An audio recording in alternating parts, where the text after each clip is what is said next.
Dear student, welcome to my YouTube channel. Coaching কৰা আৰু অসমৰ বাহিৰত পঢ়ি থকা ছাত্ৰ-ছাত্ৰীৰ বাবে আহিছে এটা গুড নিউজ আৰু এইটো তেওঁলোকৰ বাবে এটা লাষ্ট চান্স কোচিং কৰা আৰু অসমৰ বাহিৰত পঢ়ি থকা ছাত্ৰ-ছাত্ৰীয়েও স্কুটি লাভ কৰিব পাৰিব ইয়াৰ কাৰণে ইতিমধ্যে নলবাৰী নাৰ্ছিং এণ্ড পেৰামেডিকেল ইনষ্টিটিউটে এএনএম আৰু জিএনএম নাৰ্ছিঙৰ এডমিশ্যন ওপেন কৰিছে ইয়াতে যদি এডমিশ্যন লয় তেতিয়াহ'লে তেওঁলোকে বনাফাইড চাৰ্টিফিকেট প্ৰভাইড কৰিব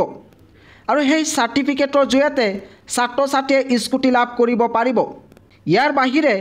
ছাত্ৰ-ছাত্ৰীৰ হাতত কোনো ধৰণৰ উপায় নাই যেহেতু ইতিমধ্যে অসমৰ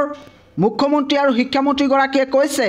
যে কোচিং কৰা সকলে লগতে অসমৰ বাহিৰত পঢ়া ছাত্ৰ-ছাত্ৰীয়ে স্কুটি নাপাব নলবাৰী নাৰ্ছিং এণ্ড পেৰামেডিকেল ইনষ্টিটিউটত এডমিশ্যন চলি আছে গতিকে আপোনালোকে ইয়াতে এডমিশ্যন ল'ব পাৰে আৰু ইয়াতে যদি এডমিশ্যন লয় তেতিয়াহ'লে তেওঁলোকে বনাফাইড চাৰ্টিফিকেট প্ৰভাইড কৰিব আৰু সেই চাৰ্টিফিকেটৰ জৰিয়তে